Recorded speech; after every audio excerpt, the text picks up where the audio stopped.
once again, back at it. So, disclaimer, you know, it's Girls Talk Wrestling. Unfortunately, my other half is not here. But, you know, it's all fine. We're bringing back the interviews. And, of course, we had to bring back one of the OGs. But now has a couple of new names, if y'all don't know.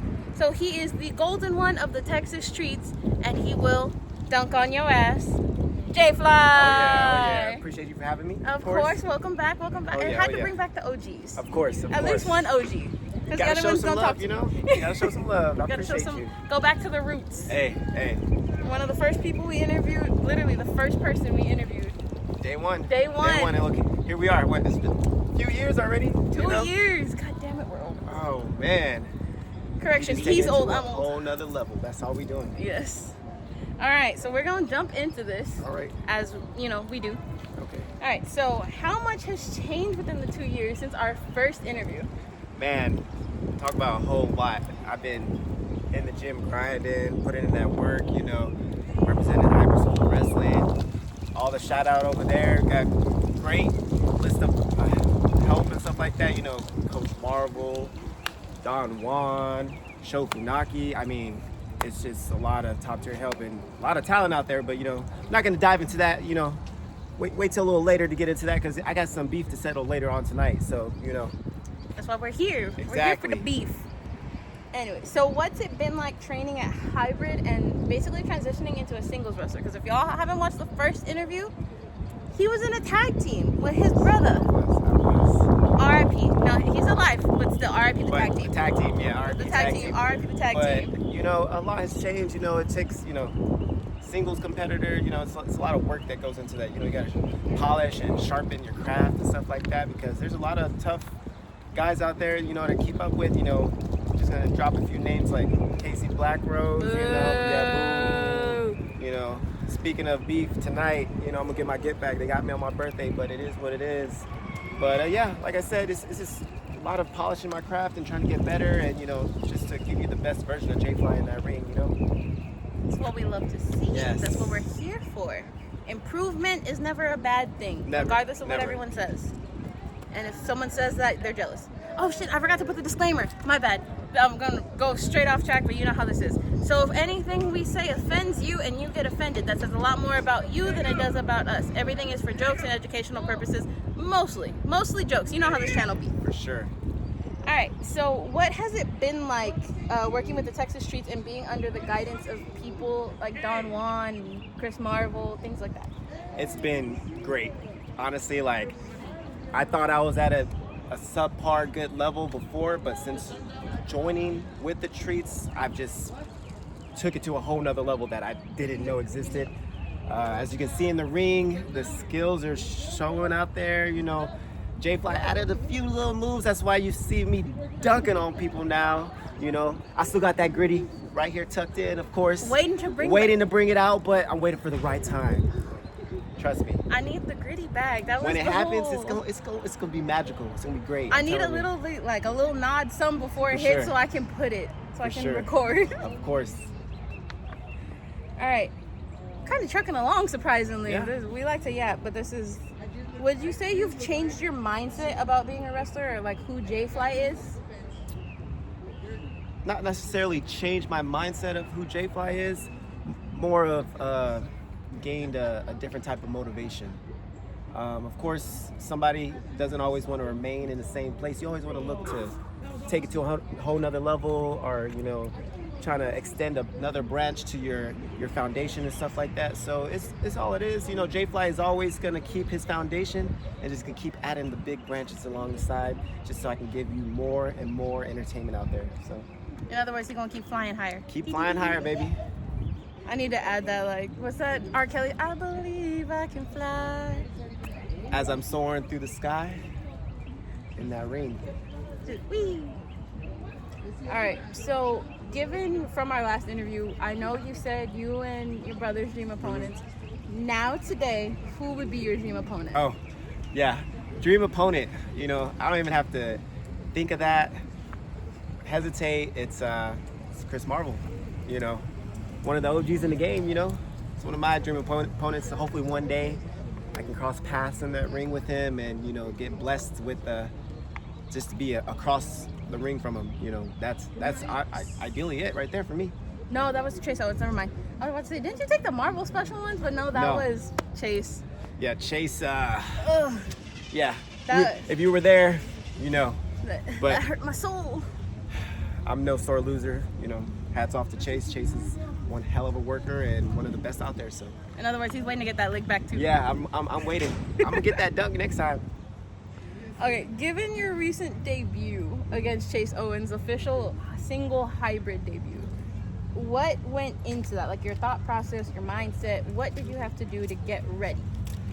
Honestly, had to really lock in. It's a lot of, you know, everybody still gets butterflies nowadays. It's something that never goes away in this business. Every time you walk through that curtain or walk out, you hear your music playing, it's just adrenaline kicks in and you get in that ring and then everything just turns on like a switch. And that's honestly what happened day of, you know, butterflies hit that curtain, felt the energy, got in that ring, and then I just turned on that switch and the rest is history. Okay. So would you say for like, this isn't one of the official questions, but like would you say that every wrestler should have the ability to turn on and off, like whether or not they're gonna be ready or just get nervous and let it all consume them? I would say because it's something that never goes away. So you just got to learn how to adapt or deal with it, and it's always there. There's some people who don't get that and they just come out natural and don't ever feel butterflies. But me, that's something that's never gonna go away. You know, I love wrestling to death, and I just love fan energy and stuff like that. So I just always worry about just putting the best show possible for the fans. Okay. So. Hey. So he is a showman, which is for the people. What we want. So what has been the biggest impact or challenge you faced in the industry over the past 2 years in transitioning? The biggest would probably be trying to keep up with the current time, because wrestling is just like music. It moves in waves.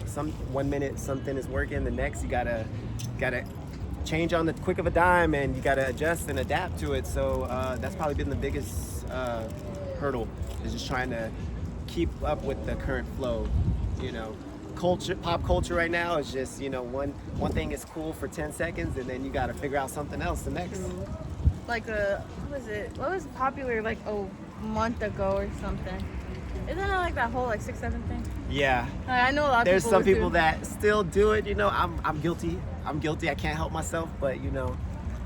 Yeah. I did that motion earlier. I was like, I swear to God, if someone put 6-7, I'm deleting the comment. I really won't, but. Go ahead and spam it. You can spam it on this one, just for the. If you spam it, whoever puts like the most spams, thinking about bringing back GT Dub shirts, whoever gets the most spams, I'll give you a free shirt. But we'll see what happens, see how this does.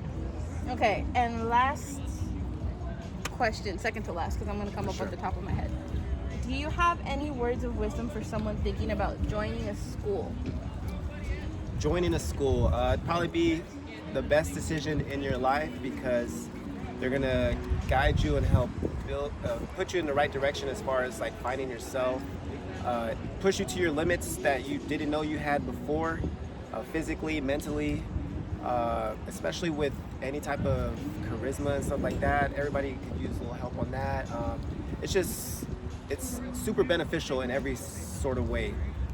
If you're not utilizing it, or not doing it, then you're kind of losing out on yourself. That's what I would say. It's just gonna help push you to the next level. Okay. Ultimately. So given, oh no, something evil this way comes. Not really. I just like to rag on people.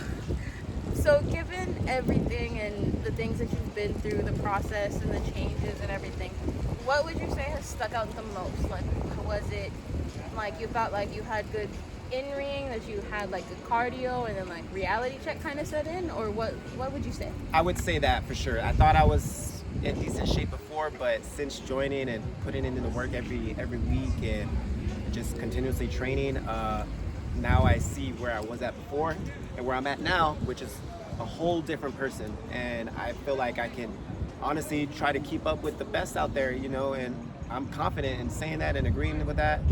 And it's one of those moments where you get proud of yourself and you look back and you're like, I'm proud of where I started at to where I'm at now. So, So you know how this goes, even from the first one. Since you are an OG, I am allowing more questions if you want to ask, given we have not spoken until fairly recently, and I will be very transparent on that. He's been training, killing it, all the things. Once he debuted, I was like, what the hell, you're still alive, kind of? And I was like, oh, yay, friend debuted. So now, as you wish, if you have any questions, go ahead. If not, shameless plug, you know how this be. For sure. I don't have no questions, but I want to give a shout out. I can't discredit where we're at now, United 210. Yes. Come show some support, show some love.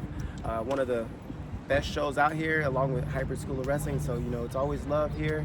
Come support your local talent. And once again, Jewel, it's always an honor to give you this little interview, you know what I'm saying? So you gotta come support. If you come to United 210 or if you go to Hybrid, you have to support the Sexy Sharks and the Texas Trees, because they are one. And of course, one of my, second only Sexy Shark I will support is right here. First being K-Jax, because if I don't say that, he gonna yeet me. Yeah, that's my big brother, you know what I'm saying? Yes. We'll see if that tag team ever comes to fruition. Oh yeah. Tonight. Hey. United 210. True. Oh no, there's one more person in there, so. Yeah. So. Still a team though. Still a team, yeah. So like, really, DJ? Ladies and gentlemen. All right, I guess that's the end of it. That's the cue. All right. Bye. Introducing